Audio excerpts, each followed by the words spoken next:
सो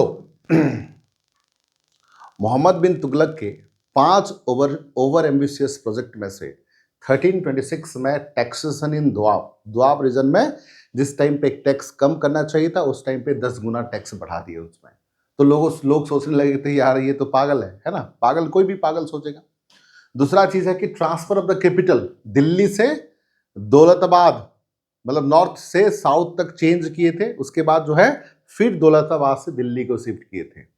तो फिर भी लोग लगने लगे कि यार एक बार अगर चेंज कर ही दिए थे उसको चेंज करने की क्या जरूरत थी। ठीक है, अब देखो बात आ रही है 1329 में। ठीक है, 1329 introduction of the token currency, यानी कि सिंपल शब्द में बोलूं तो डीमोनेटाइजेशन। अभी हाल ही में तो नहीं, तो मोदी जी आने के बाद एक एक्सपेरिमेंट उन्होंने भी किया था डीमोनेटाइजेशन का।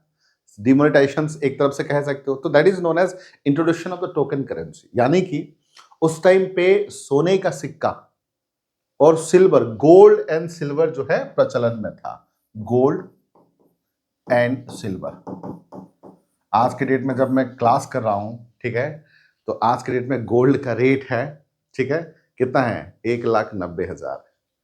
मतलब अभी कुछ महीने की बात है वो 1,50,000 था, उससे पहले जो है 1,20,000 था, उससे पहले 1,00,000 था। मतलब बहुत रिसेंटली एक साल के अंदर चेंज हुआ है। समझ रहे हो कितना पीक पे। एनीवे छोड़ो, उस टॉपिक पे हम डिस्कस नहीं करेंगे, इकोनॉमिक्स में उसकी बात करेंगे। बट एनीवे, तो गोल्ड एंड सिल्वर में कॉइन बनते थे। आज के डेट में तो सपना है, गोल्ड कॉइन आपके पास है तो आप तो लाखपति बन जाओगे, सिंपल सी बात है। ठीक है, तो गोल्ड एंड सिल्वर के कॉइन हुआ करते थे। जैसे कि आप सिक्का देखते हो ना, आज की 10 रुपया 20 रुपया का भी सिक्का है, 1 रुपया का, सॉरी 5 रुपया 10 रुपया का जो सिक्का है, तो लाइक गोल्ड और सिल्वर में बनता था। ठीक है, उस टाइम पे भी गोल्ड का वैल्यू ज्यादा था, बट उसको जो उसने क्या किया, ब्रोंज ब्रोंज में ब्रोंज में ठीक है, ब्रोंज में उसको चेंज कर दिया। ऑब्वियसली बात है, गोल्ड का वैल्यू ज्यादा होता है, ब्रोंज का वैल्यू कम होता है। ठीक है, तो जो खर्चा हो रहा था प्रशासन में गोल्ड का और सिल्वर का कॉइन बनाने में, उसको ब्रोंज का कर दिया ताकि खर्च जो है राजा को कम पड़े। लेकिन अब ब्रोंज वगैरह क्या है, ठीक है, ब्रोंज जो है हर घर में कॉमन है। ठीक है, तांबा जो है हर घर में कॉमन है। ठीक है, तो घर घर में लोग जो है फेक करेंसी बनाने लगे। ब्रोंज का जो है खुद जो है फेक करेंसी। और उसने क्या किया था, इतना इसलिए उसको पढ़ा लिखा मूर्ख भी कहा जाता है। अगर कोई सिक्का बनाते हो, आज के डेट में आप देखते हो, आगे पीछे जो है क्या होता है, सिंबल होते हैं। जैसे कि अशोक स्तंभ होता है, ये जो आगे पीछे जो होता है ना, लिखा होता है, कुछ सिंबल होता है। लाइक उस टाइम पे प्लेन था, गोल्ड जो ब्रोंज का बनाए थे वो प्लेन था ना, आगे पीछे कुछ होलोग्राम वगैरह कुछ नहीं था, प्लेन था। तो कोई भी घर घर में बना सकता है। घर में जो मेटल पड़ी है उसको जला के वो लोग बनाते थे और उसका वैल्यू ज्यादा होता था। और जब ये चीजें विदेशी लोगों को पता चला, फॉरेनर को पता चला, वो लोग इंडिया आके और ज्यादा बनाने लगे, और ज्यादा फेक करेंसी होने लगा। एक पॉइंट ऐसा आया कि कौन सा रियल करेंसी है कौन सा फेक करेंसी है पहचानने में दिक्कत आ गई। तो ये जब राजा को पता चला कि नहीं नहीं नहीं, अरे बाबा, गोल्ड और सिल्वर की जगह पे ब्रोंज कराने की वजह से फेक करेंसी आ गई है, तो फिर उसने बंद कर दिया ब्रोंज करेंसी और फिर उसने चालू कर दिया गोल्ड और सिल्वर। मतलब एक बार डिमोनेटाइजेशन करने के बाद दोबारा फिर से जो है उसको चलाना पड़ा था। मतलब ये बात है कि जो भी काम मोहम्मद बिन तुगलक करते थे उसका काम खुद का ऑपोजिट में कुछ दिन के बाद वो खुद ही करते थे। जैसे कि यहां पर मैं बात कर रहा था, टैक्स नहीं देने के टाइम पे 10 गुना टैक्स दे रहा है। कि ट्रांसफर ऑफ द कैपिटल, एक बार ट्रांसफर करने के बाद दोबारा से उसको रिशिफ्ट किए थे। और करेंसी को एक बार बंद करने के बाद उसको फिर से जो है डिवेल्यूट करने के बाद फिर से जो है उसको वैल्यू में लाना। तो उसके अपोज में वो खुद ही करते थे, उसके दुश्मन की जरूरत नहीं है। ठीक है, क्लियर है। और अगला जो पॉइंट है, देखिए अगला जो पॉइंट है 1329 का, that is propose Khurasan, that is Iraq expedition. मतलब सिंपल सी बात में, ठीक है, खुरासान जो है, जो इराक आज के डेट में, खुरासन मतलब जो इराक एरिया आज के डेट में मॉडर्न इराक है, उसके अभियान, ठीक है, उसके मतलब उसको अटैक करना, सिंपल लैंग्वेज में जो खुरासन है उसको अटैक करने की बात, जो इराक एरिया है उसको अटैक करने की बात सोच रहे थे। और उसको अटैक करने के लिए, खुरासन एक जगह का नाम है, ठीक है, उसको अटैक, हाँ डोनाल्ड ट्रंप की तरह, बिल्कुल निकिता सही बोल रही है, बिल्कुल डोनाल्ड ट्रंप की तरह था ये, बिल्कुल डोनाल्ड ट्रंप भी आज के डेट में मोहम्मद बिन तुगलक से कम तो है नहीं।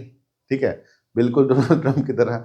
जब आए तारीफ, जब आए किसी को तारीफ, हर वर्ल्ड मतलब पूरे वर्ल्ड को उसने पागल बनाया है, पूरे वर्ल्ड उसको पागल समझता है, एग्जैक्टली लाइक डोनाल्ड ट्रम्प कह सकते हो, मतलब टू सम एक्सटेंट। ठीक है, चलिए एनीवे, तो अब खुरासान एक्सपेडिशन में क्या है, खुरासान को मतलब अटैक करने के लिए इराक का एक जगह को अटैक करने के लिए उसने अपने आर्मी सेट किया था, आर्मी को ट्रेनिंग दिए थे। आप सोचो ना, एक आर्मी बनाना, उसको ट्रेनिंग देना और सुबह शाम उसको घर में रखना, ट्रेनिंग देना, खाना पीना सब कुछ समझना, कितना खर्च हो जाता है। 1 साल तक उसने ट्रेनिंग दिया था और जब मौका आया था पहले उसने अपना आर्मी को भेज दिया कि चलो चलो चलो कैप्चर करते हैं। ठीक है, तो सब तो बिना बिना प्लान के सब लोग जो है चले गए थे, ठीक है, अटैक करने। बाद में रियलाइज होता है कि अभी सही वक्त नहीं है अटैक करने का, अभी अटैक करेंगे तो शायद हार जाएंगे। तो फिर उसने कहा कि तुम लोग सब वापस आओ।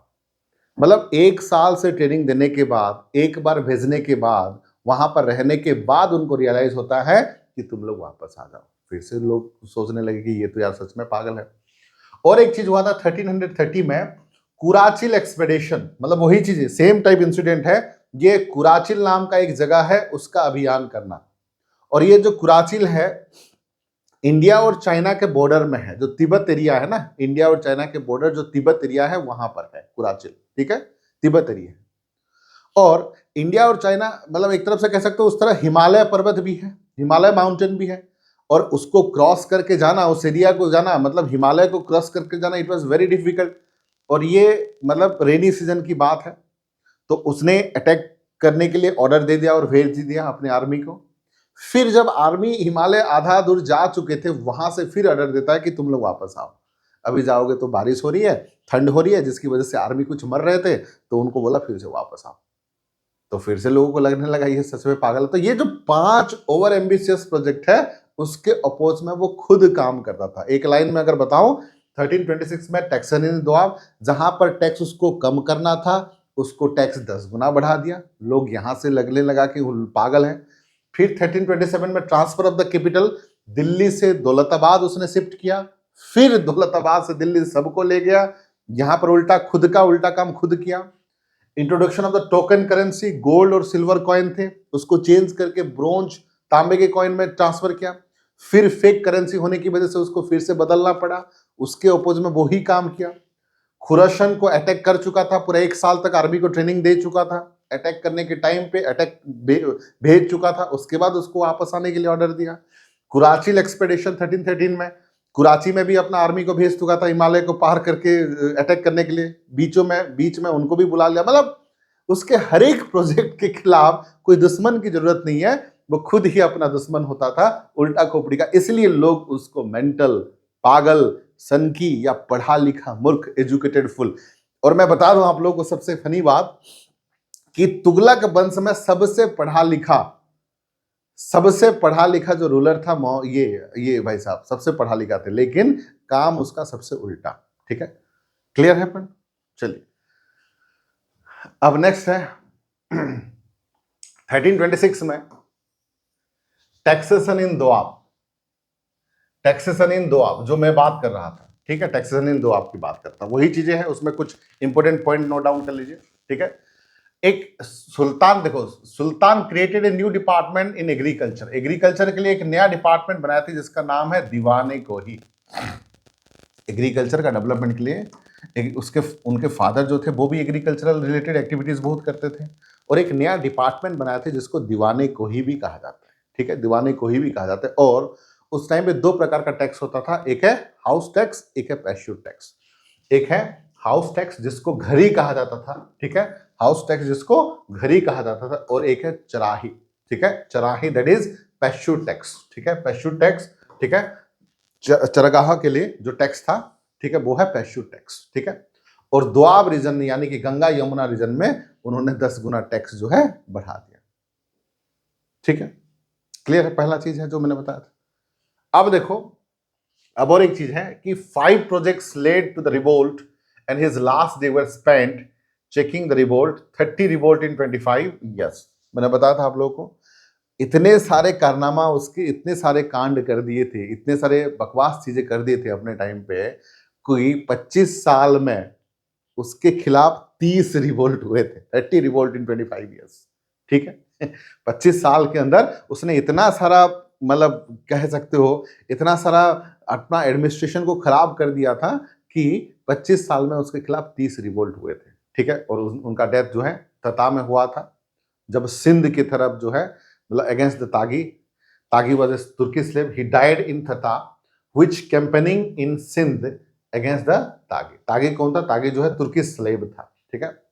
तो तागी के खिलाफ सिंध में अभियान करते समय भट्टा में उनकी मृत्यु हो गई थी, ठीक है। तट्टा, ठीक है, में उसकी मृत्यु हो गई थी और तागी जो है तुर्की का एक गुलाम था, ठीक है। अब और चीज देखो, अब बात आते हैं, अगला जो रूलर है वो है फिरोज शाह तुगलक। जितना इंपोर्टेंट जो है आपका, जितना इंपोर्टेंट आपका कौन है, जितना इंपोर्टेंट आपका मतलब प्रीवियस रूलर है उससे ज्यादा इंपोर्टेंट है फिरोज शाह तुगलक। मोहम्मद बिन तुगलक जितना इंपोर्टेंट है उससे ज्यादा इंपोर्टेंट है फिरोज शाह तुगलक, ठीक है। और मोहम्मद बिन और फिरोज शाह तुगलक में फर्क है। मोहम्मद बिन तुगलक को कोई पसंद नहीं करता था, वो अच्छे शासक भी नहीं थे, लेकिन Firoz Shah Tughlaq is was considered to be the one of the good ruler, you can say benevolent ruler at the time. हालांकि उन्होंने भी कुछ अच्छा काम किया है, कुछ बुरा काम किया है, ये अलग बात है, लेकिन अब कंसिडर करोगे तो हाँ, कुछ अच्छा काम कुछ बुरा काम भी उन्होंने किए हैं, ठीक है। और ये जो है, he was the cousin of the Mohammad bin Tughlaq, and after the death of the noble, the theologian of the court selected Firoz Shah as the next sultan. मतलब एक तरफ से कह सकते हो एक कजिन ब्रदर थे, ठीक है। मोहम्मद बिन तुगलक के ये कजिन ब्रदर, चचेरा भाई जिसको बोलते हैं, चचेरा भाई थे। और मोहम्मद बिन तुगलक के डेथ के बाद, ठीक है, जितने भी जो कोर्ट में काम कर रहे थे सबने जो है फिरोज शाह तुगलक को नेक्स्ट सुल्तान बना दिया। देखो उनके बारे में यह कहा जाता है he was a great builders, ठीक है, बिल्डर्स, वह महान निर्माता थे, ग्रेट बिल्डर्स थे, महान निर्माता, यानी कि कह सकते हो कि बहुत सारे उन्होंने जो है बिल्डिंग कंस्ट्रक्शन, बहुत सारे उन्होंने सिटीज बनाया था, बहुत सारे नहरें बनाए थे, शहर, ठीक है, बहुत सारे बनाए थे, ठीक है। तो आप देख सकते हो, ठीक है, he created 300 cities and town, उन्होंने 300 शहर, 300 शहर के आसपास, देखो कौन कौन सा है, जिसमें से आप लोग जानते हो क्रिकेट, क्रिकेट जहां पर दिल्ली का जो क्रिकेट स्टेडियम है जिसको फिरोज शाह कोटला भी कहा जाता है, लेकिन आज के डेट में उसका नाम चेंज हो गया है, अरुण जेटली स्टेडियम। जो क्रिकेट मैच होता है फिरोज शाह कोटला दिल्ली का, ठीक है, उसका नाम आज के डेट में चेंज है, अरुण जेटली स्टेडियम है। तो फिरोज शाह कोटला दिल्ली का। Then Firoz Shah Kotla fort of Delhi, ठीक है। फिरोज शाह कोटला सिटी, उस टाइम पे दिल्ली का शहर का भी नाम था उस टाइम पे फिरोज शाह कोटला सिटी, उन्हीं के नाम पे ही बनाया उसने, जिसको दिल्ली कहा गया। और फिरोज शाह कोटला फोर्ट, जो कि दिल्ली फोर्ट को कहा गया, जो क्रिकेट मैच आप लोग देखने जाते हो। हिसार हरियाणा में, Fatehabad that is also in Haryana, Firozabad जो कि यूपी में है, उसके साथ साथ जो है फिरोजापुर जो उत्तर प्रदेश में है, उसके साथ साथ जो है जौनपुर यूपी में है, ठीक है। तो ये सब जो है उन्होंने जो है शहर बनवाया था, ध्यान रखिएगा, उससे क्वेश्चन आता है, शहर याद कर लीजिएगा कि 300 से ज्यादा सिटी जो है अपने टाइम पे बनाया था, जिसमें से कुछ फेमस शहर जो है फिरोज शाह कोटला शहर, फिरोज शाह कोटला सिटी, जिसको दिल्ली भी कहा गया है, उसके बाद उसका नाम दिल्ली भी हो गया था, उसी ने अपने टाइम पे फिरोज शाह कोटला सिटी रखा था। दूसरा है फिरोज शाह कोटला फोर्ट, ठीक है, जो कि दिल्ली में ही है, ठीक है, फिरोज शाह कोटला, जहां पर क्रिकेट मैच भी होता है। और हिसार हरियाणा में है, ये भी फेमस शहर है। फतेहाबाद हरियाणा में, ये भी फेमस शहर है फतेहाबाद।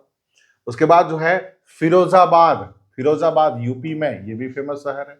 फिरोजापुर यूपी, देखो फिरोज, फिरोज से मैक्सिमम नाम है, ठीक है, फिरोज शाह कोटला सिटी, फिरोज शाह कोटला फोर्ट, फिरोजाबाद, फिरोजपुर।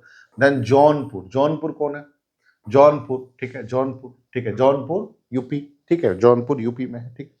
तो ऐसे शहर है। उसके साथ साथ उन्होंने एक ऐसा हॉस्पिटल बनाया था दिल्ली में जिसको दरुल शिफा भी कहा जाता है। दरुल शिफा, इट्स ए चैरिटेबल हॉस्पिटल, मतलब मुफ्त का इलाज होता था, कोई भी आके वहां पर जो है इलाज कर सकता था, इसलिए उसको अच्छा माना जाता, मतलब कुछ अच्छा काम भी किया उसने। देखिए जैसे कि sultan established hospital, hospital Delhi, Delhi में, जिसका नाम क्या है, दरुल शिफा, जिसका नाम क्या है, दरुल शिफा, इट्स ए चैरिटी हॉस्पिटल, ठीक है। क्या है? ये है दान, दान अस्पताल है दरुल शिफा। उसका मेन मकसद क्या था? ये चैरिटेबल हॉस्पिटल था, मुफ्त का इलाज होता था। क्या होता था यहाँ पर? सुल्तान जो है यहाँ पर मुफ्त का इलाज जो है करते थे दिल्ली में। सोचो उस टाइम पे ऐसा हॉस्पिटल है जो कि कंप्लीटली फ्री ऑफ कॉस्ट है। ठीक है, आज के डेट में गवर्नमेंट हॉस्पिटल की तरह कह सकते हो, उससे भी बेहतर कह सकते हो। गवर्नमेंट हॉस्पिटल में भी कुछ ना कुछ तो फीस लग ही जाता है। ठीक है, ठीक है, हालांकि कुछ जगह पे फ्री भी है। ठीक है, उसके बाद ना केवल उसने हॉस्पिटल बनाए थे, बहुत सारे ऐसे डिपार्टमेंट बनाए थे। ठीक है, जैसे कि दीवाने खैरियत।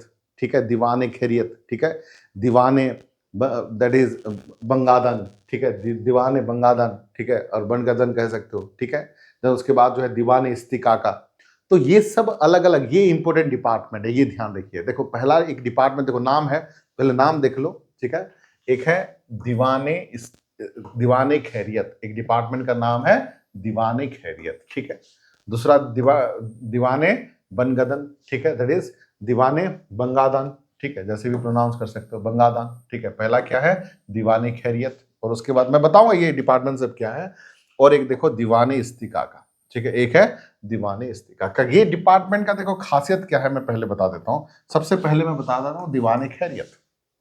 दीवाने खैरियत, ठीक है, ये क्या है? देखो जितने भी कह सकते हो, ठीक है, ये डिपार्टमेंट क्रिएट हुआ था जो मतलब to make provision for the marriage of the poor girl. ठीक है, marriage of the provision for the marriage of the poor girl, मतलब जितने भी, देखो आज के डेट में भी दहेज सिस्टम है। ठीक है, गरीब घर के लड़की को शादी करना कितना डिफिकल्ट होता है, उसके फादर को पूछिए, उसके पेरेंट को पूछिए, इट्स वेरी डिफिकल्ट। और आज के डेट में तो डिफिकल्ट और होते जा रहा है। तो उस टाइम पे भी दहेज तो था, दहेज प्रथा तो उस टाइम पे भी था। और खासकर लड़कियों के पापा अगर गरीब है तो उसको शादी करवाने में बहुत दिक्कत लगती है उसको। ठीक है, तो वो क्या करता था, जितने भी गरीब लड़कियां होती थी सबका एक साथ जो है शादी करवाता था, जिसमें सब शादी का सारे खर्च, ठीक है, सारे खर्च जितना शादी की रस्मों में लगता है, खाना पीना भोज सब जो है कौन करवाता था? वो राजा खुद ही करवाता था। और जितने भी जोड़ी थे जो शादी करने वाले, एक साथ शादी करते थे। तो उस डिपार्टमेंट को कहा गया है दीवाने खैरियत। दीवाने खैरियत मतलब सब गरीब घर की लड़कियों को शादी करने का प्रबंधन जो है था, उसको दीवाने खैरियत कहा जाता है। ये दूसरा जो है दीवाने बंगादान और दीवाने बनगदन कह सकते हो, जो कि आज के डेट में रोजगार ब्यूरो, एम्प्लॉयमेंट ब्यूरो से कंपेयर किया जाता है। मतलब उस टाइम पे स्लेव एम्प्लॉयमेंट का मतलब क्या है? उस टाइम पे स्लेव हुआ करते थे, उस टाइम पे आर्मी हुआ करते थे। वो लोग मतलब घुड़सवार वाले थे, हाथी वाले थे, पैदल चलने वाले थे, हर प्रकार का सैनिक था। उस सैनिक को रखना, सैनिक का पोशाक, सैनिक का रहने के लिए जगह, सैनिक का खाना भी तो जरूरी है, सब कुछ भी तो प्रोवाइड करना पड़ेगा। ऐसे थोड़े सैनिक रखोगे। आज के डेट में हम लोग का मिलिट्री है, आर्मी है, एयरफोर्स है, उनको सैलरी दी जाती है, उनको घर दी जाती है, उनको कपड़ा दी जाती है, राइट, हर प्रकार का कंफर्ट है। तो उस टाइम पे भी आर्मी जो थे उनको तो देना पड़ेगा ना, खाने के लिए, रहने के लिए। ठीक है, तो जितने भी स्लेव भी थे, या जितने भी कह सकते हो स्लेव डिपार्टमेंट, ठीक है, या जितने भी आर्मी वगैरह थे, उन सब को सबसे ज्यादा देखभाल और सबसे ज्यादा लोगों का स्लेब रखने का रिकॉर्ड जो है फिरोज शाह तुगलक के पास है। मतलब 1,80,000 स्लेब थे उस टाइम पे। उस टाइम पे कितना थे? 1,80,000 स्लेब थे। यानी कि उस टाइम का सबसे ज्यादा स्लेब रखने का रिकॉर्ड जो है उन्हीं के पास है। स्लेब डिपार्टमेंट जिसको कहा जाता है दीवाने बंगादान। ठीक है, दीवाने बंगादान। ठीक है, उसके बाद एक और डिपार्टमेंट था दीवाने इस्तिकाका। दीवाने इस्तिकाका जो आज के डेट में कंपेयर कर सकते हो ओल्ड एज पेंशन। ठीक है, आज के डेट में, ठीक है, हालांकि आज के डेट में तो ओल्ड एज पेंशन भी नहीं है। ठीक है, सरकारी जॉब में रिटायर करने वाले को भी ज्यादा नहीं मिलता, लेकिन ओल्ड एज वालों के लिए कुछ कुछ पेंशन भी है और कुछ जो है फैसिलिटीज होती है। तो जो ओल्ड एज में इंसान काम नहीं कर सकता, ठीक है, उसका भी तो, वो भी तो इंसान है, उसको भी तो देख रेख करना जरूरी है। तो उसके लिए हर तरह का फैसिलिटी जो है दीवाने इस्तिका का है। तो ध्यान रखिएगा, ये 4 डिपार्टमेंट फिर से मैं रिपीट कर देता हूं आप लोगों को। देखो पहला चीज क्या है कि दरुल शिफा, ठीक है, वो चैरिटेबल हॉस्पिटल है। दूसरा क्या है? दीवाने खैरियत, वो क्या है? गरीब लड़कियों को शादी करवाना। उसके बाद क्या है? दीवाने बंगादान, उसका काम क्या है? Slave department. और एक है दीवानी इस्तिका का ओल्ड एज पेंशन। ये 4 डिपार्टमेंट आप याद रखिएगा उसके टाइम, ठीक है, ये 4 जो है याद रखिए, ठीक है। और उन्होंने 5 कैनल, ठीक है, 5 कैनल बनवाए थे, ठीक है, 5 जो है नहरें बनवाए थे। उसके साथ साथ जो लॉन्गेस्ट कैनल था सतलुज टू हौसी, ठीक है, जो लॉन्गेस्ट कैनल जो था वो सतलुज टू हौसी, ठीक है, सतलुज टू हौसी, ठीक है, लॉन्गेस्ट कैनाल था सतलुज टू हौसी। And he took 10% irrigation taxes, 10% irrigation taxes लेते थे। And new system of taxation that is according to the Quran, ठीक है, ये बताऊंगा पहले। और 10% जो है सिंचाई का कर, 10% लोगों से सिंचाई का टैक्स, इरिगेशन करना अच्छी बात है, तभी जाके एग्रीकल्चरल डेवलपमेंट होगा, 10% लेते थे। और एक चीज मैं बता दूं, कुरान के अनुसार टैक्सेस का, काराधन की एक नई प्रणाली, मतलब एक चीज मैं बताऊंगा अभी, a new system of taxation according to Quran, मतलब उन्होंने 4 प्रकार का, 4 types of taxes during his time, 4 प्रकार का टैक्स देने का प्रणाली उन्होंने अपने टाइम पे बनाया था। वो 4 प्रकार का टैक्स क्या है, 4 काइंड ऑफ टैक्सेस क्या है? एक है जजिया है, एक है जक़ात है, ठीक है, एक है खराज है, और एक है खम्स है, ठीक है। ये 4 प्रकार का टैक्स आप देख सकते हो, एक है जजिया, एक है जक़ात, एक है खराज, एक है खम्स, ठीक है। जजिया, जक़ात, खराज और खम्स, ये 4 प्रकार का टैक्स किसके हिसाब से, ये जो है मतलब किसके हिसाब से था? कुरान के हिसाब से 4 प्रकार का टैक्स इंपोज किया है। अभी माइंड में चल रहा होगा कि जजिया कर क्या है, जक़ात क्या है, खराज क्या है, खम्स क्या है, ठीक है। देखो, जजिया कर के बारे में एक चीज पहले बता देता हूं, देन उसके बाद बताऊंगा बाकी सब। जजिया कर एक ऐसा कर है जो कि जिसको नॉन मुस्लिम टैक्स कहा गया है, ठीक है। जजिया कर जो है, जजिया कर क्या है? वो है non Muslim tax, religious tax, ठीक है, जो कि Brahmin and also included jizya before that Brahmin was not included. देखो एक चीज है, इतना याद कर लो पहले कि जजिया जो है नॉन मुस्लिम टैक्स है, रिलीजियस टैक्स है। ये जो है गैर मुस्लिम मतलब धार्मिक कर है। देखो मतलब यानी कि उस टाइम पे भी बहुत सारे धर्म थे, हिंदू, मुस्लिम, सिख, ईसाई, बौद्ध, जैन। तो जो मुस्लिम नहीं है, जो मुसलमान नहीं है, वो जो है राजा को कर देगा। मतलब धर्म के आधार पर टैक्स। आज के डेट में ऐसा टैक्स नहीं है बेटा, नॉन हिंदू टैक्स या नॉन मुस्लिम या नॉन क्रिश्चियन टैक्स नहीं है। जो मुसलमान नहीं है, जो मुस्लिम नहीं है, वो राजा को कर देगा, जिसको धर्म के आधार पर कर लिया गया था, ठीक है, जिसको जजिया कर कहा गया। एक चीज मैं बता दूं, जजिया कर का जो शुरुआत हुआ था, सबसे पहले जो जजिया कर लगाए थे, ध्यान रखिएगा, सबसे पहले जो जजिया कर लगाए थे वो है कुतुबुद्दीन ऐबक, ठीक है। ध्यान रखो एक चीज, सबसे पहले जजिया कर जो लगाए थे वो है कुतुबुद्दीन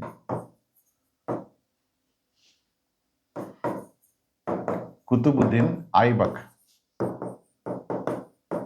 कुतुबुद्दीन ऐबक ने सबसे पहले जजिया कर लगाया था, ठीक है। और उसने क्या कहा था कुतुबुद्दीन ऐबक ने, कि नहीं, जो महिला है, वुमेन है, उन पे जजिया कर नहीं लगेगा। जजिया कर मैंने बता दिया, ठीक है, बता दिया, दैट इज रिलीजियस टैक्स, ठीक है। नॉन मुस्लिम पे टैक्स लगेगा, जो मुसलमान नहीं है, नॉन मुस्लिम टैक्स, धर्म के आधार पर टैक्स है। तो उसने जजिया कर सबसे पहले कुतुबुद्दीन ऐबक ने लगाया था। बट महिला अगर है तो उसको टैक्स देने की जरूरत नहीं है। जो ब्राह्मण है उसको टैक्स देने की जरूरत नहीं है। चिल्ड्रन जो है उनको टैक्स देने की जरूरत, मतलब ये जो 3 कैटेगरी था, ठीक है, महिलाओं को, ब्राह्मण मतलब जो पूजा पाठ करते हैं, सिंपल सी बात है, और बच्चों को ये टैक्स नहीं देना पड़ेगा, चाहे वो दूसरे धर्म के भी हो। लेकिन मतलब जो कमा रहे हैं, ऑब्वियसली बात है, जो मेल पर्सन है उनको जो है नॉन मुस्लिम टैक्स देगा, ठीक है। ये जो है कुतुबुद्दीन ऐबक ने किया था, ठीक है, ये तीनों को वंचित। बट अब जब फिरोज शाह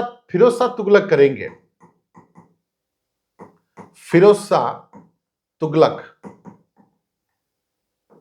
तुगलक जब करेंगे, उन्होंने क्या किया, जजिया कर को लगाया, उसने जजिया कर को लगाया, बट उसने कहा कि नहीं, महिलाएं भी अब जो है, उनके टाइम पे, फिरोज शाह तुगलक के टाइम पे क्या हुआ, महिलाओं को भी शामिल किया जाएगा, ब्राह्मण को भी टैक्स में शामिल किया जाएगा, और बच्चे भी टैक्स देंगे। मतलब यानी कि जो अलाउद्दीन खिलजी ने ये माफ कर दिया था महिलाओं को, ब्राह्मण को, चिल्ड्रन को, जो उसने क्या कहा फिरोज शाह तुगलक ने, नहीं, अब सबको टैक्स देना पड़ेगा।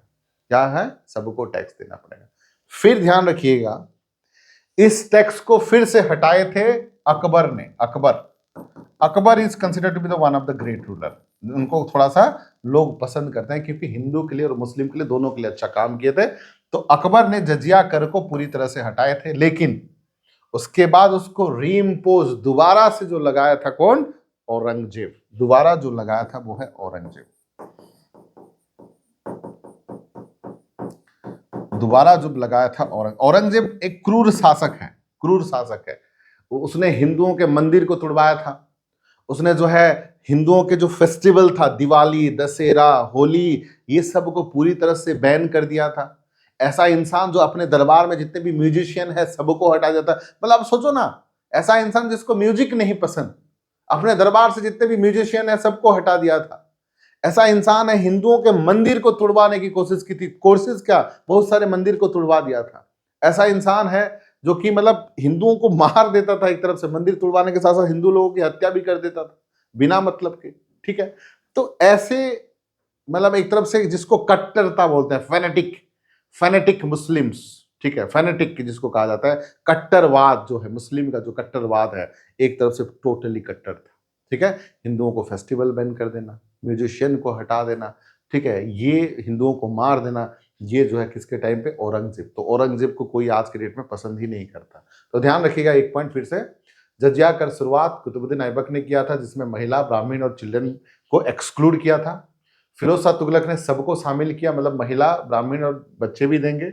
अकबर ने उसको हटाए थे, रिमूव किए थे टोटली जजिया कर को। औरंगजेब ने फिर से जो है जजिया कर को रीइम्पोज मतलब फिर से लगाया था, ठीक है, अब फिर से लगेगा। और ये भी औरंगजेब ने भी बच्चे, महिला, बच्चे और ब्राह्मण को शामिल किया था, मतलब सब लोग देंगे, जो मुसलमान नहीं है सब लोग देंगे, ठीक है।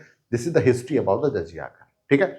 उनमें से सबसे ज्यादा इंपॉर्टेंट जजिया कर ही है, ठीक है। अब दूसरा जो कर है जकात। जकात सिंपल है, 2% टैक्स ऑन द प्रॉपर्टी। जकात का मतलब क्या है, संपत्ति पर 2% कर, मतलब आपका जितना संपत्ति मान लीजिए 100% है तो आपको 2% देना है, 2% देना है, ठीक है, समझ रहे हो। तो उस हिसाब से जितना जमीन है उसका 2% आपको टैक्स देना है सर, मतलब राजा को, ठीक है। अब और एक टैक्स था खराज, ठीक है, खराज, लैंड टैक्स, जिसको जमीन कर, ठीक है, भूमि कर या जमीन का कर जो है kharaj, which equal to 1/10 of the produce of the land.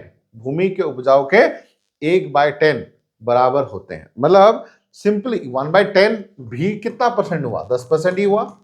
तो आपका उत्पादन का, आपका प्रोडक्शन का आपको 10% टैक्स देना है, ठीक है। प्रोडक्शन का कितना, 10%, जितना प्रोडक्शन, देखो पहला वाला क्या है, ये जमीन पे जितना जमीन है उसका टैक्स दोगे, प्रोडक्शन करो या नहीं करो उसे मतलब नहीं है। रहने का जमीन भी हो सकता है ये, ठीक है, प्रॉपर्टी हो सकता है, जमीन भी हो सकता है। दूसरा वाला क्या है, आपका जो जो जो जमीन है, ठीक है, आपका जो भूमि है उसके आधार पर जितना उत्पादन हो रहा है उसका 1/10 दोगे, मतलब 10% टैक्स के हिसाब से दोगे, ठीक है। उसके बाद अगला एक टैक्स आया था खाम्स, ये बड़ा इंटरेस्टिंग टैक्स है, ठीक है। अगला जो है खाम्स, ये बड़ा इंटरेस्टिंग टैक्स है। देखो क्या होता था, 1/5 of the booty capture during the war, 1/5 to the sultan, 4/5 to the soldier. पहले समझो पहले, ठीक है, मतलब देखो खाम्स का मतलब क्या है, देखो, ठीक है, युद्ध के दौरान लूटी गई लूट, मतलब लूट एक तरफ से, देखो दोनों राज्य में लड़ाई होती थी, दोनों राज्य में टक्कर होता था, ठीक है। जब आप सामने वाले राज्य को हरा देते हो और जो लूट के ले आते हो, जो संपत्ति जो है लूटा हुआ संपत्ति, यू कैन से, जो संपत्ति लूट के आता है, सामने वाले को हराते हो तो उसका संपत्ति तो लूट के आओगे ना, ठीक है। पहले जमाने में वही हुआ करता था, आप दूसरे वाले को हराते हो तो उनका सब कुछ तुम्हारा, सब कुछ मतलब सब कुछ, ठीक है, मतलब संपत्ति भी और सब कुछ, प्रॉपर्टी सब कुछ, ठीक है। कुछ लोग तो बीवी बच्चे को भी उठा के ले आते थे, ठीक है, बट यस संपत्ति की हम लोग यहाँ पर बात कर रहे हैं।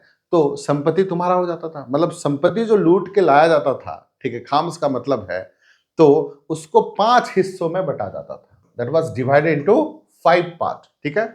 और 5 पार्ट में से एक पार्ट किसको मिलता था, एक पार्ट जो है सुल्तान यानी कि किंग, राजा को जो है एक पार्ट दिया जाता था, फिरोज शाह तुगलक को, ठीक है। और 4 हिस्सा किसके पास रहता था, वो है सोल्जर, 4 हिस्सा रहता था वो सोल्जर, सोल्जर या फिर सोल्जर के डिपार्टमेंट के लिए, जिसने जो लूट के लाए हैं, या फिर सोल्जर के डेवलपमेंट के लिए काम लगता था। ठीक है, तो कोई भी मतलब लूटा हुआ जमीन, लूटा हुआ संपत्ति को ले आते थे, उसको 5 हिस्सा में बांटा जाता था। एक हिस्सा सुल्तान को, 4 हिस्सा सोल्जर या उनके डेवलपमेंट के लिए लगता था। क्लियर है? ये किसके टाइम पे? ये था फिरोज शाह तुगलक के टाइम पे। लेकिन वही प्रथा अलाउद्दीन खिलजी के टाइम पे भी था, बट अलाउद्दीन खिलजी के टाइम पे भी 5 भाग में बटा जाता था, बट 1/5 किसको? सोल्जर को। 4/5 किसको? सुल्तान को। वही सेम चीज जो है 5 हिस्सा में बढ़ जाते थे अलाउद्दीन खिलजी के टाइम पे। ठीक है, थोड़ा सा कंपेयर में कर देता हूं। अलाउद्दीन खिलजी के टाइम पे, उस टाइम पे 4 भाग किसको जाता था? वो सुल्तान को। सुल्तान यानी कि अलाउद्दीन खिलजी के पास राजा। और एक हिस्सा किसको जाता था? सोल्जर। सोल्जर। ठीक है, तो ये अलाउद्दीन खिलजी के टाइम पे था। ठीक है, 1/5 और 4/5। और ये जो है फिरोज शाह तुगलक, फिरोज शाह तुगलक के टाइम पे ये वाला था। ठीक है, मतलब उससे पता चलता है कि फिरोज शाह तुगलक लोगों के भलाई या सोल्जर के भलाई के लिए भी काम करता है, अलाउद्दीन खिलजी खुद के भलाई के लिए काम करता है। उससे राजा का मतलब पता चलता है, करेक्टर पता चलता है। Right? Are you getting my point? समझ में आ रहा है चीजें? अभी बैक टू बैक क्लास होगा। ठीक है, आप लोग बने रहिए, जुड़े रहिए। ठीक है, अब जो है एग्जामिनेशन पास है। ठीक है, आपको सीरियस रहना जरूरी है, पढ़ाई करना जरूरी है। ठीक है, रिवीजन करना जरूरी है। तो क्लास रेगुलर अटेंड करिए, बैक टू बैक क्लास होगा। ठीक है, हम अच्छे से पढ़ेंगे अभी। ठीक है, अपना माइंड मेकअप करिए। ठीक है, और एक बार मत पढ़िए, एक वीडियो को 2 बार 3 बार 4 बार भी पढ़िए। ठीक है, then Mohammad bin Tughlaq policy effect in administration. ठीक है, मोहम्मद बिन तुगलक का मतलब कौन है? मोहम्मद बिन तुगलक का मतलब उसका जो चचेरा भाई है। उसने इतना साला रायता फैला दिया था अपने। मैंने बताया था कि 25 साल के अंदर 30 रिवोल्ट हुए थे उसको। तो इतने सारे उसने अपने ओवर एम्बिशियस प्रोजेक्ट कर दिए थे, जिसकी वजह से क्या हुआ था? दिक्कत जो है उसको भी आया था, उसका भाई को भी आया था। ठीक है ना? मतलब उसने बहुत सारे जगह एरिया को कैप्चर करने के लिए भी कोशिश की थी। किसने? मोहम्मद बिन तुगलक ने। बट फिरोज शाह तुगलक ने ऐसा नहीं किया था कि बहुत सारा जमीन को कैप्चर नहीं करना है। उसने वो जगह पे कैप्चर किया जहां पर वो रूल कर सकता है, जहां पर उसका पहुंच है, जहां पर आराम से, मतलब पीस लविंग इंसान था। इतना जगह, इतना टेंशन नहीं, सरदर्दी नहीं पालनी थी, वो आराम से रहना चाहता था, एक तरफ से कह सकते हो। ठीक है, he check the revolt and try to please the nobles. जितना रिवोल्ट उसके खिलाफ जो उसने रायता फैलाया था, उसको भी थोड़ा सा समझना पड़ा था। ठीक है,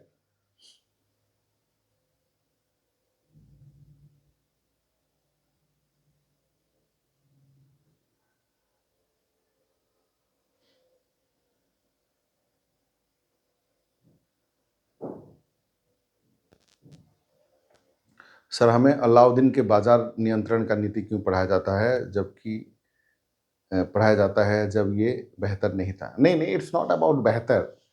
देखो, हम लोग ही इतिहास क्या है, इतिहास कुछ अच्छा भी पढ़ेंगे, बुरा भी पढ़ेंगे। ठीक है, जरूरी नहीं कि अच्छाई अच्छाई के बारे में पढ़ना है। हमें उस टाइम के बारे में जानना है, उस शासन काल के बारे में जानना है कि कैसा हुआ था। जरूरी नहीं कि हर एक चीज जो है अच्छा चीज ही हम लोग पढ़ेंगे। ठीक है, यहाँ पर जो है हिस्ट्री की बात है ना। अगर हम लोग बात करते कि मतलब जैसे कि एडमिनिस्ट्रेशन की बात करते या इकोनॉमी की बात करते, वहां पर अगर पढ़ते कुछ एग्जाम्पल, तो बात अलग है। ठीक है, लेकिन अगर हिस्ट्री में पढ़ रहे हैं तो कुछ अच्छा भी पढ़ेंगे, कुछ बुरा भी पढ़ेंगे। ठीक है ओमकार? ठीक है, हाँ चलो। He focus on those area which could be easily administrated from the centre. ठीक है, हाँ, फिरोज शाह तुगलक के बारे में सिंपल सी बात, उसने क्या पॉलिसी अपनाई? He focused on those area which can be easily administrated from the centre. ठीक है, यानी कि उन्होंने उन क्षेत्र पर ध्यान केंद्रित किया जिन्हें केंद्र से आसानी से प्रशासित किया जा सकता। कहां से? केंद्र से आसानी से प्रशासित किया जाता। मतलब ऐसे उसने ज्यादा टेंशन नहीं पाला अपने जिंदगी में, अपने लाइफ में, अपने टाइम के दौरान। उसने वहां पर फोकस्ड किया जहां पर वो कंट्रोल कर सकता है, जहां पर दिक्कत नहीं आ रही, जहां पर टेंशन नहीं है। और टेंशन जगह को उसने ही छोड़ दिया। ठीक है, इसलिए उसने क्या क्या साउथ इंडियन जो डेक्कन का एरिया है, डेक्कन जो मैंने पढ़ाया था आप लोगों को साउथ इंडियन हिस्ट्री में, डेक्कन का एरिया छोड़ दिया, साउथ इंडियन का एरिया उसने ऐसे ही छोड़ दिया। जो मोहम्मद बिन तुगलक ने, और तुगलक वंश के टाइम पे था, ठीक है। So therefore therefore no attempt to reassert his authority over south India and Deccan. मैंने बताया था डेक्कन एरिया को छोड़ दिया था, और साउथ इंडियन दक्कन का जो एरिया है उसको छोड़ दिया था, दक्षिण भारत का जो एरिया है उसको जो है छोड़ दिया था, उसको जो है एस्टैब्लिश करने की कोशिश नहीं की, ठीक है। उसने अपने जगह पे जहां पर उसका पहुंच है, जहां पर वो कंट्रोल कर सकता है और जहां पर आराम दे सकता है, उसी पे ही फोकस किया, बाकी जगह पे इतना फोकस किया है, ठीक है। चलो देन उसके बाद देखो कि he decrees that whenever a noble died, देखो एक चीज दे, whenever a noble died, ठीक है, his son, उसका बेटा son should be allowed to succeed to his position including his ikta. If he had no son, then his son-in-law, and in his absence his slave was to be succeed. देखो अगर मान लीजिए उन्होंने एक अच्छा प्रथा किया था जिसको कह सकते हो कि रिजर्वेशन टाइप। अगर मान लीजिए एक घर का एक मतलब बाप जो है, मान लीजिए सोल्जर है, बाप जो है सोल्जर है, और उसका अगर डेथ हो जाता है काम करते करते, या डेथ हो जाता है नॉर्मली, तो वो सोल्जर का जगह उसका बेटा अगर है तो उसका बेटा जो है उस पोजीशन में काम कर सकता है, उसको भी वही मतलब जो तनख्वाह मिलेगा, वही फैसिलिटी, वही सब कुछ मिलेगा। अगर मान लीजिए इन केस उसका बेटा नहीं है तो उसके जगह पे उसका दामाद, सन इन लॉ, दामाद भी उस जगह पे काम कर सकता है। मान लीजिए दामाद भी नहीं है तो उसका जो स्लेव है, स्लेव भी एक तरफ से उस टाइम पे गुलाम हुआ करते थे, जिनका गुलाम होगा उनकी बातें सुनेगा, ठीक है। तो गुलाम को भी उसके पोजीशन में रखा जा सकता था। मतलब एक टाइम पे ऐसा भी था, भारत में भी ऐसा था कि अगर कोई टीचर है बेटा, बाप, अगर मान लीजिए कि उनका डेथ हो जाती है तो उसके जगह पे उनका बेटा को मिल जाता था, फट से मिल जाता था। आज के डेट में ये सिस्टम नहीं है, बट पहले जो है ये सिस्टम हुआ करता था, ठीक है। तो पोजीशन क्या था कि अगर फादर नहीं है, ठीक है, या मृत्यु हो गई है तो उसके जगह पे उसका बेटा, बेटा नहीं है तो उसका दामाद, दामाद नहीं है तो उसका जो है स्लेव भी उसके जगह पे हो सकता था, ठीक है। और Firoz Shah extend the principle of hereditary in the army, उसका मतलब है आर्मी में हेरिडिटरी उसने अपनाया था। And soldier were allowed to rest in the peace and sent in their places in place of their song, ठीक है। मतलब उसका मतलब है Firoz Shah the principle of hereditary to the army, ठीक है। मतलब फिरोज शाह अनुवंशिकता के सिद्धांत को सेना तक बढ़ाया, ठीक है। Soldier were allowed to rest in peace and to send in the their place to their son. मतलब कभी कभी जो है सैनिक जो है अपना स्थान जो है रेस्ट ले सकते थे, ठीक है, रेस्ट ले सकते थे, शांति में आराम से बिता सकते थे। उनके जगह पे उनका बेटा भी जाने का प्रोविजन था उस टाइम पे, ठीक है, उनका बेटा भी उस टाइम पे जा सकता था, ठीक है, ये प्रोविजन उस टाइम पे था, ठीक है। और एक चीज है, देखो एक टैक्स हुआ करता था जिसका नाम है दैट इज नोन एज बजेहा, ठीक है, बजेहा, ठीक है। तो soldier were not paid in the cash, उनको जो है पैसा नहीं दिया जाता था, कैश में पेमेंट नहीं होता था, ठीक है, but assignment on land revenue of the village. देखो उस टाइम पे क्या होता था, मान लीजिए एक विलेज, ठीक है, उस विलेज में कुछ लोगों को हायर किया जाता था, और कुछ लोग जो है उस विलेज में जितना भी लोग हैं उन सबसे टैक्स जो है कलेक्ट करते थे, और जितना भी कलेक्ट होता था उसको जो है आपस में बांटते थे, उसको जो है आपस में बांटते थे, ठीक है।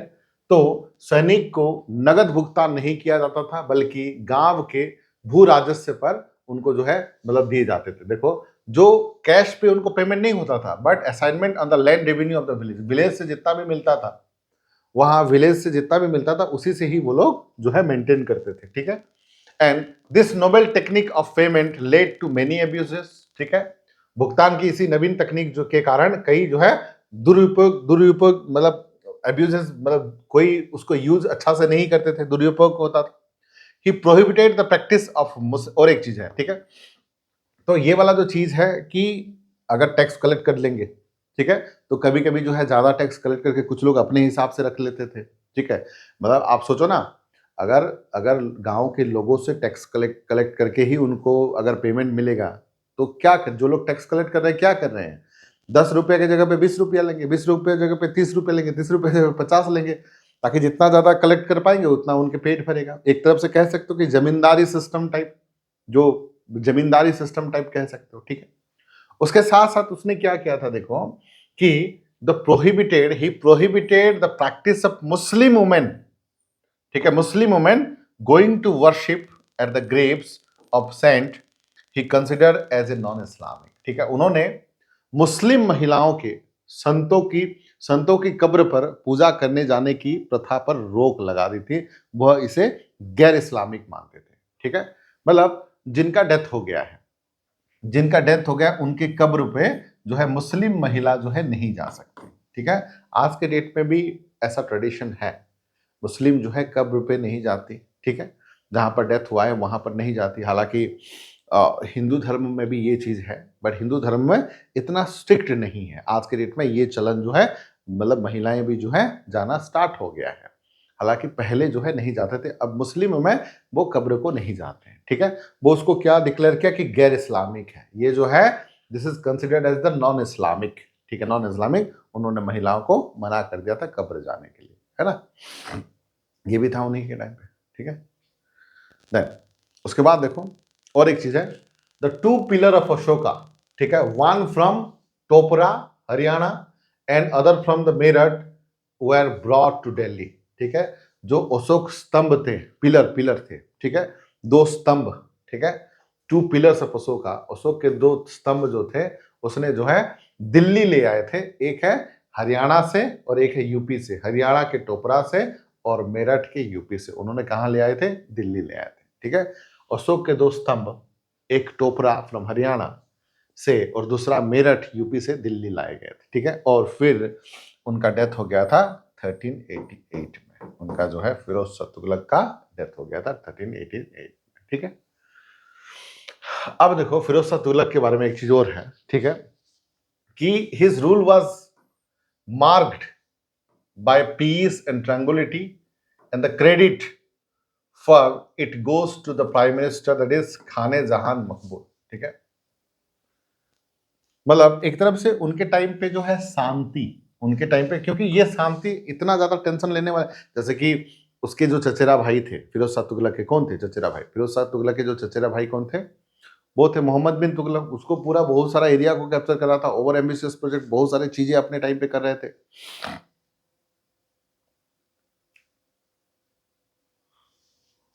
हाँ कर रहे थे, ठीक है। बट उन्होंने क्या किया कि नहीं, जितना अपना बस है, सेंटर से जितना एडमिनिस्ट्रेशन हो सके उतने ही करते थे, ज्यादा वो नहीं करते थे, ठीक है, ज्यादा नहीं करते थे, लिमिटेड चीजों पे करते थे, ठीक है। And he order his official that उसने he order his official that whenever they attack a place, कहीं पर भी वो अटैक करेंगे, they should select the handsome and well born young boys and send them to the sultan और slave, ठीक है। कहीं पर भी वो अटैक करते थे, ध्यान रखिएगा, कहीं पर भी वो अटैक करते थे, जो छोटे छोटे बच्चे हुआ करते थे, जो थोड़ा सा उनको दिखने में वेल बोर्न बेबी हुआ करते थे, हैंडसम होते थे, ठीक है, उनको जो है वो सुल्तान के पास या फिर स्लेव डिपार्टमेंट में से भेज देते थे। स्लेव डिपार्टमेंट का मतलब है उस टाइम पे, मतलब वो लोग सैनिक का काम भी करते थे, मिलिट्री का काम भी करते थे। तो जहां पर वो अटैक किए वहां के, कह सकते हो कि वहां के होनहार बच्चों को या टैलेंटेड बच्चों को या हैंडसम बच्चों को स्लेब के हिसाब से या सुल्तान के हिसाब से भेज दिया जाता था, ठीक है। फाइनली उनका डेथ 1388 में हुआ, ठीक है। उसके बाद देखो आफ्टर फिरोज शाह तुगलक, उसके बाद जो है तुगलक वंश जो है खत्म हो जाएगा। हालांकि मैंने बताया था आप लोगों को कि तुगलक में 2 रूलर मेन है, एक है मोहम्मद बिन तुगलक, एक है फिरोज शाह तुगलक, और सबसे दोनों में से ज्यादा मेन है फिरोज शाह तुगलक, है ना। तो उसके बाद फिरोज शाह तुगलक के बाद ये जो है तुगलक वंश इतना पावरफुल नहीं था, इतना पावरफुल नहीं बन पाया, वो एक तरफ से डाउन हो गया, ठीक है। तो फिरोज शाह तुगलक का टाइम, आफ्टर फिरोज शाह तुगलक का टाइम 1388 से लेकर 1414 तक, तो Tughlaq dynasty could not survive much after Firoz Shah Tughlaq. जिसके बाद मलवा है, गुजरात है, जौनपुर, ठीक है, ठीक है, ये किंगडम जो है मतलब broke away from the sultan, ये अलग अलग हो गए अपने से। जब कमजोर हो जाता है सब लोग अपने आप को इंडिपेंडेंट कर देते हैं, ठीक है। जब कोई कमजोर हो जाता है सब लोग जो है, तो यहाँ पर आप देख सकते हो कि मालवा जो है अपने आप को इंडिपेंडेंट, गुजरात, जौनपुर, सरकी, दैट इज राज्य सल्तनत से अलग हो गए थे, ठीक है। बाकी जितने भी है कि मलवा, गुजरात, जौनपुर, ये सब अपने आप को अलग कर लिया था, ठीक है। और Tughlaq not survive much after Firoz Shah death. Firoz Shah death के बाद तुगलक वंश इतना ग्रोथ नहीं कर पाया था, ठीक है। अब देखो उसी दौरान एक इंसिडेंट हुआ था जिसको हम लोग कह सकते हैं कि तैमूर इन्वेशन 1398 से 99, तैमूर का आक्रमण। तैमूर लैंड के बारे में आपने सुना होगा।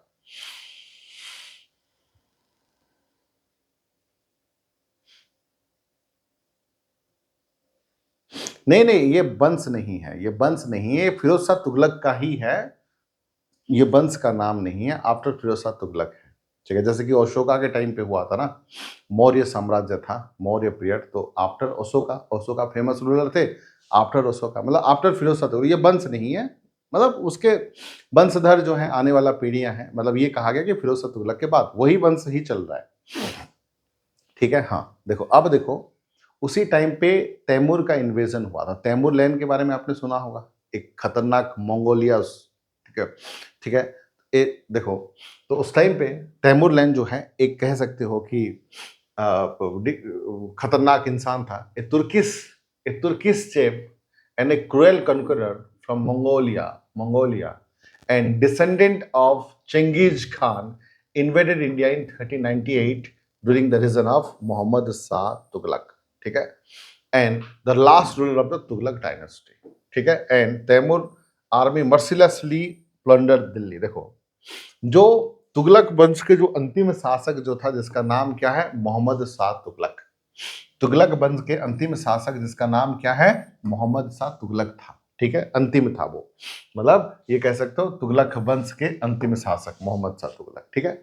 ये बात है 1398 की बात है। उस टाइम पे तैमूर लैन ने आक्रमण किया था।